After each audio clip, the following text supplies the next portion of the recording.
नमस्कार दोस्तों। पाकिस्तान में ऑलरेडी कू हो चुका है। कू इन द सेंसेस कि लोगों ने अपनी इंडिपेंडेंस डिक्लेयर करनी शुरू कर दी है। बलूचिस्तान ने इंडिपेंडेंस डिक्लेयर कर दी, अब सिंधु देश बनने की कगार पर है।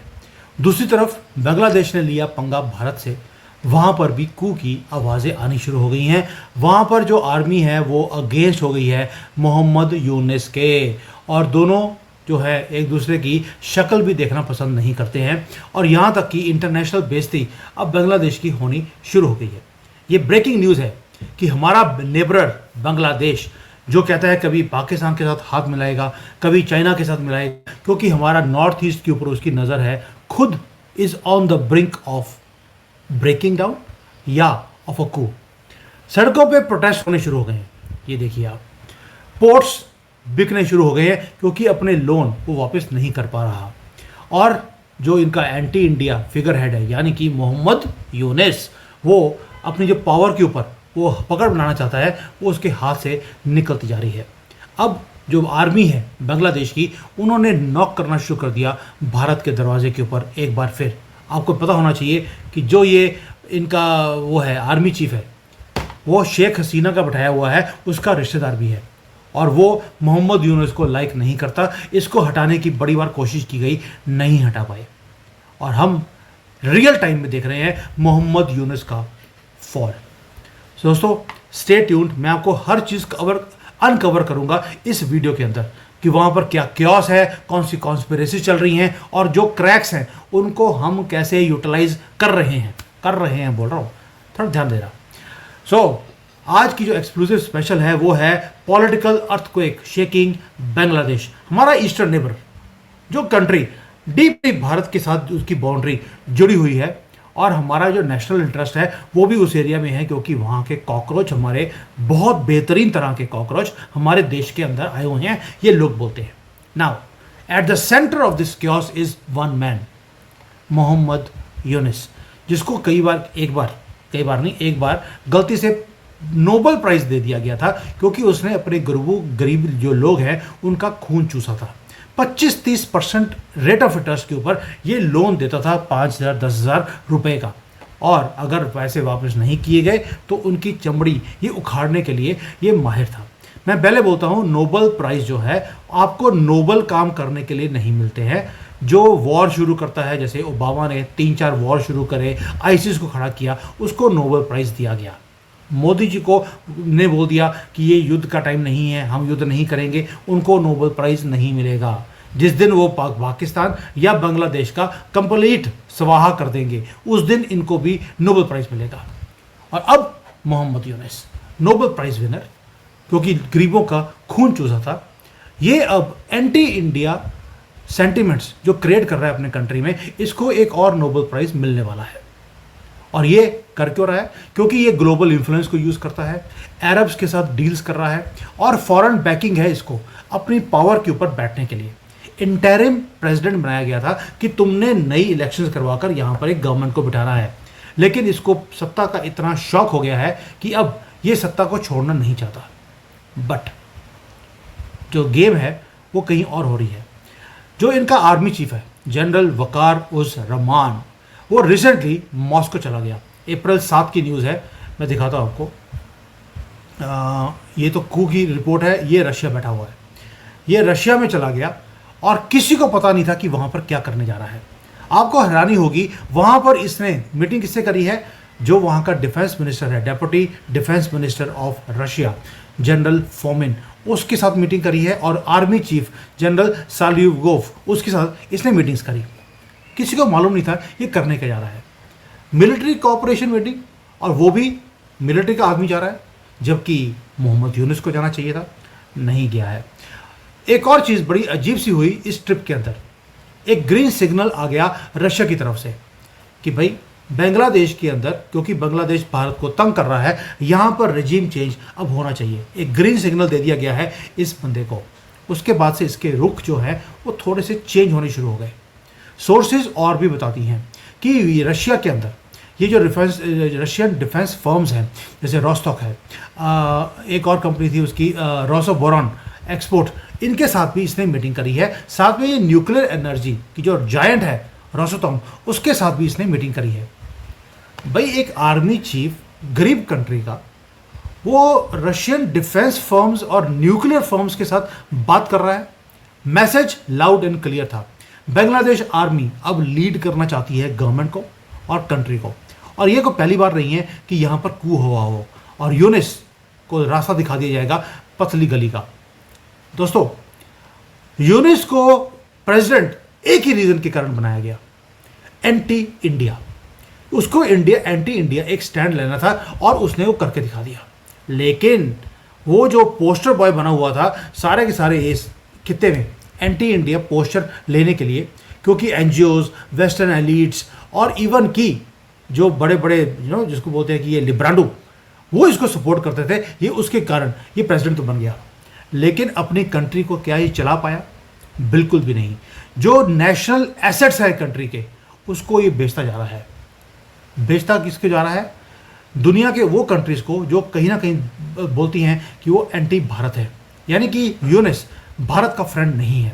अब इसने चिटागोंग, जो इनका एक वो था पोर्ट, उसको भी इसने, स्ट्रेटेजिक पोर्ट है इनका, इसने उसको भी बेच दिया है अरब्स को। अरब इन्वेस्टर्स वहाँ पर आ रहे हैं और उनको बोल दिया आप यहाँ पर इन्वेस्ट कीजिए, मैं बेचने को तैयार हूँ, क्योंकि मेरे से लोन के पैसे वापस नहीं हो रहे। लोन किससे लिया है? चाइना से, BRI के अंडर। और जो पीपल हैं बांग्लादेश के फ्यूरियस हैं, मैसिव प्रोटेस्ट वहाँ पर होने शुरू हो गए। चिटागोंग में तो लोग मिसालों को लेकर बाहर सड़कों पे आ गए हैं। स्लोगन्स आ गए, stop selling our nation, Yunus out के नारे बांग्लादेश में लग रहे हैं। देखिए, अब ये कर्मा है। अब भारत से लोगे पंगा, हम कर देंगे तुम्हें नंगा, ये तो हमारी एक स्टेटमेंट है। पाकिस्तान को कर दिया, अब बांग्लादेश की पारी है। और जो यूनिस है, यूनिस की तो ऐसी हालत है कि वो अपने लोगों के साथ भी कनेक्ट नहीं कर पा रहा। अनएम्प्लॉयमेंट चरम सीमा पे है, प्राइसेस राइज कर रही हैं, फ्यूल शॉर्टेजेस हैं, पावर कट्स हैं, वाटर के इश्यूज हैं। मतलब कि ये सारा कुछ इसकी कंट्री में हो रहा है। और ये आदमी क्या कर रहा है? फोटोशॉप्स कर रहा है फॉरेन लीडर्स के साथ, या कह लीजिए कोशिश करता है। लेकिन फॉरेन लीडर्स ने भी इसके साथ मिलने से मना कर दिया।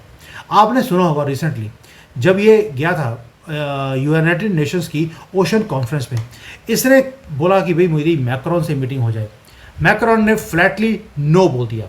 Meeting was it literally denied कि हमारे मैक्रोन साहब आपके ये स्टूच इसके साथ मीटिंग नहीं करेंगे।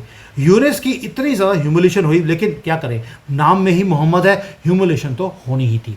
लेकिन फ्रांस ने बोला हम ऐसे स्टूच को हम लेजिटिमेट लीडर नहीं मानते हैं जो इंटरिम के नाम पर परमानेंट बन के बैठ गया हो और जिहादियों को सपोर्ट करता हो। अब ये सारा कुछ देखने के बाद जो इनकी आर्मी है, वकर उस जमान, इस बंदे ने एक लाइन ड्रॉ कर दी कि बहुत हो गया सम्मान इस बंदे का। ये बंदा बांग्लादेश को बिल्कुल नर्क में धकेल देगा। और बांग्लादेश की आर्मी जो मानी जाती है कि वो जो जिहादी हैं उनके साथ खड़ी हुई नहीं दिखती है, वो प्रो सॉवरेनिटी के ऊपर है, प्लस वो इंडिया के साथ अपने स्ट्रेटेजिक इंटरेस्ट को अलाइन करना चाहती है, और लाइन अलाइन उन्होंने किया भी है पहले भी। इसलिए आर्मी ने रेड लाइन एक ड्रॉ कर दी यूनिस के आसपास कि बेटा तो इस लाइन के बाहर नहीं जाएगा, वरना आपको मालूम है कि मुसलमान कंट्रियों में वरना का मतलब क्या होता है। वो इमरान खान से पूछ लीजिए, जिसके साथ अभी अभी हलाला किया गया है जेल के अंदर। और बड़े एनालिस्ट हैं, वो ये भी बिलीव करते हैं कि जो आर्मी है वो सिर्फ टाइम बाई कर रही है आज की डेट में बांग्लादेश की। उन्हें भारत की गवर्नमेंट की पूरी सपोर्ट चाहिए, जिस तरह से सिंधु देश वाले हमारे से सपोर्ट मांग रहे हैं, इवन की जो बलोची हैं वो हमारे से सपोर्ट मांग रहे हैं। अब बांग्लादेश की आर्मी ने भी हमारे से सपोर्ट मांगनी शुरू कर दी। ग्राउंड वर्क उन्होंने करना शुरू कर दिया है। इंटरनेशनल विजिट्स आर्मी के चीफ की होनी शुरू हो गई हैं। डोमेस्टिक जो डिप्लॉयमेंट है इंक्रीज हो गई है, और पॉसिबली एक ग्रीन लाइट रशिया से मिल गई है।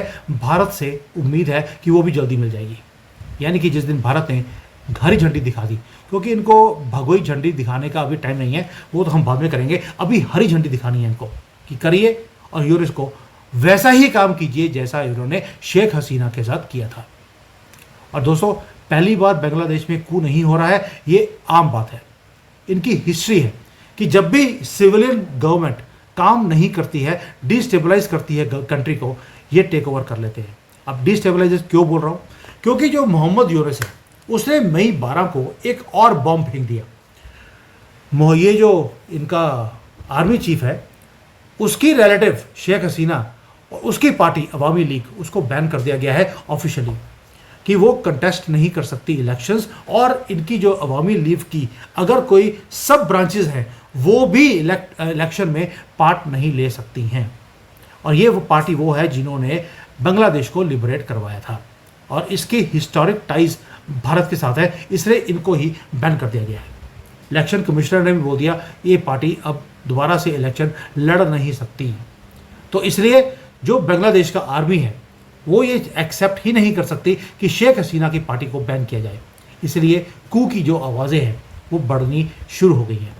दोस्तों, हमारे दुश्मन लेफ्ट एंड राइट दोनों ब्रीड कर रहे हैं अंदर ही अंदर से। कू हो रहा है कहीं पर वो आज़ादी मांग रहे हैं। नॉर्थ में जो हमारा दुश्मन बैठा है चाइना, वो खुद इकोनॉमिकली इतना वीक हो चुका है कि उसके और ऊपर से हथियार उसके ओहो क्या हमने उसके हथियारों का हाल किया है आपके सामने है, यानी कि वो भी हमारे कदमों में आने के लिए तैयार है। रेडिकलाइज्ड जो एलिमेंट्स हैं बांग्लादेश के अंदर वो अपने फ़न उठाने की कोशिश कर रही हैं। एनजीओज़ और फॉरेन फंडिंग अब आनी शुरू हो गई बांग्लादेश के अंदर, वैसे ही जैसे शाहीन बाग और फार्मर्स प्रोटेस्ट में हमारे कंट्री में आए थे। और बांग्लादेश क्या कर रहा है, अपना जो इम्पोर्टेंट की जो इंफ्रास्ट्रक्चर इनका पास प्रोजेक्ट्स हैं, पोर्ट्स हैं, उसे बेच रहे हैं या तो चाइनीज़ के हाथों में या अरब्स के हाथों में। एंटी इंडिया प्रोपेगेंडा बिल्कुल स्ट्रांग होता जा रहा है बांग्लादेश के अंदर। अवामी लीग को बैन कर दिया गया है और एक सिविल अनरेस्ट वो होना शुरू हो गया है, राइज होना शुरू हो गया है, आपके सामने है। लोग सड़कों पे आ रहे हैं, चिटागोंग से लेकर ढाका तक, यूनिवर्सिटी से लेकर मिलिट्री बैरक्स तक एक फायर है, अड्डा करंट है जो बढ़ता जा रहा है। जैसे राहुल गांधी बोलता था पेट्रोल बिछा हुआ है बस तीली लगानी है, बांग्लादेश में भी वही हाल है। पेट्रोल बिछा हुआ है बस तीली लगानी है। वो कौन लगाएगा मुझे आपको अब बताने की ज़रूरत नहीं है। अब भारत को करना क्या चाहिए, क्या तीली हमें लगानी चाहिए? और भाई जब बांग्लादेश के अंदर उनका आर्मी चीफ तीली लगाने को तैयार है, पेट्रोल बिछा हुआ है, हमें करने की ज़रूरत क्या है? वैसे भी हम तो कुछ करते नहीं हैं। देखिए, ना तो हमें पता है कि अननोन गनमैन कहाँ से आते हैं, कहाँ पे क्या कर जाते हैं। हो सकता है कोई अननोन गनमैन आकर तीली फेंक दे और आग लग जाए। भी अल्लाह की मर्ज़ी के बिना तो कुछ काम होता नहीं है, तो वहाँ पर भी अल्लाह की मर्ज़ी के कारण वहाँ पर आग अब लगनी तय है। हम कुछ भी ऐसा नहीं है कि साइड पे बैठ के देख रहे हैं कि चाइना बे ऑफ बंगाल में एंटर कर रहा है, पाकिस्तान एंटर कर रहा है, चाइना वहाँ पर एयरपोर्ट बना रहा है, चिकन नेक के पास जिहादियों को भेजा जा रहा है, जो अरब्स हैं उसको पोर्ट्स बेचे जा रहे हैं। भाई हम आराम से देख रहे हैं, हमें मालूम है कि साइलेंटली हमने स्ट्रेटेजिकली ये तिल्ली कैसे लगानी है, इसमें हम माहिर हैं। हम कुछ बनाने के लिए तैयार हो ना हो, तिल्ली लगाने के लिए अब हम तैयार हैं बांग्लादेश में भी, और जो बांग्लादेशी भारत में बैठे हैं उनके ऊपर भी। अब पाकिस्तान की तो लंका हमने ढा दी, वो आपने देख लिया। अब जहाँ पे लंका थी श्रीलंका में, वो भी अब हमारी ही आवाज़ बोल रहा है कि मुझे भारत के साथ मिलकर काम करना है। दोस्तों, ये है नया भारत। एंड जो भारत की पब्लिक है, आपको समझना पड़ेगा कि जो बांग्लादेश है उसके अंदर chaos is not one problem. ये हमारे फ्रंट यार्ड के अंदर है। इसको अगर कंट्रोल नहीं किया गया बांग्लादेश को, ये हमारे लिए बहुत बड़ी एक मुसीबत बनने वाली है। पाकिस्तान का बॉर्डर ऑलरेडी सील्ड है, लेकिन बांग्लादेश का पोरस है, इसलिए इसको कंट्रोल करना और यहाँ पर अपने हिसाब की गवर्नमेंट बिठाना हमारे लिए ज़रूरी है। क्योंकि अगर यूनिस कंटिन्यू रहा अनचेक्ड तो एंटी इंडिया टेरर बढ़ता जाएगा, रेडिकल आइडियोलॉजी बढ़ती जाएगी, फॉरेन मिलिट्री इन्फ्लुएंस बढ़ता जाएगा बांग्लादेश के अंदर, और एक नई मुसीबत हमारे ईस्टर्न फ्रंट पर खड़ी हो जाएगी जैसे वेस्टर्न फ्रंट के ऊपर है। और ये टू फ्रंट वॉर जो पूरी दुनिया हमारे साथ करना चाहती है वो शुरू हो जाएगा। So now the question we must ask, क्या भारत को यूनिस को बाहर फेंकने का रास्ता नहीं निकालना चाहिए before it is too late? ठंडी करके हम खाते हैं, मैं मानता हूँ, लेकिन इतनी भी ठंडी नहीं करनी कि यूनिस ऐसी कोई हरकत कर जाए जो हमारे लिए बहुत ज़्यादा मुसीबत हो, पहली बात। दूसरा, क्या जो मिलिट्री कू है पाकिस्तान के अंदर जो मैंने पहले दिखाया आपको, क्या ये अगले कुछ महीनों में ये होने की उम्मीद है? क्या बांग्लादेश में जो उनके लोग हैं वो सड़कों पे आकर यूनिस को बाहर फेंकेंगे? क्योंकि बहुत बार हमने न्यूज़ में देख लिया कि लोग सड़कों पे आ गए हैं। मेरा आंसर एक ही है, just keep watching with popcorns in your hand. क्योंकि मेरा अपना अनुमान है कि अगले 30 दिनों में कुछ ना कुछ चेंज होगा साउथ एशिया के बॉर्डर्स के ऊपर, वो बांग्लादेश में हो या पाकिस्तान में। ये तय है कि मोदी अब छोड़ने वाले नहीं है, he is in a ruthless mode. Already हमने भारत के अंदर 30 दिन का टाइम दे दिया है बांग्लादेशियों को, अपनी आइडेंटिटी प्रूव कर दो वरना आपको बाहर धक्के मारकर भेज दिया जाएगा। तो ये जो मुहिम भारत में शुरू हो गई है, उधर से बांग्लादेश में कू की बातें हो रही हैं, कोइंसिडेंस नहीं है, कैलकुलेटिव मूव्स हैं ये सारी की सारी। और जियो पॉलिटिक्स में हर चीज़ कैलकुलेटिव वे से ही करी जाती है अगर नेशनल इंटरेस्ट आपके दिमाग में हो, दिल में हो। इसलिए coffee with Sumit Jain is known for national interest, unfiltered news always brought to you, जो हमारे देश के फायदे की है। अब तिली आप समझ लीजिए, सुमित जैन ने तो अपने हाथ में हमेशा रखी होती है, ऑलरेडी जला के रखी है, बस फेंकने का काम है। जिस दिन हो जाएगा उस दिन बांग्लादेश में यूनिस की गंदी गवर्नमेंट 1 2 3 होती हुई दिखाई देगी। थैंक यू, जय हिंद, वंदे मातरम।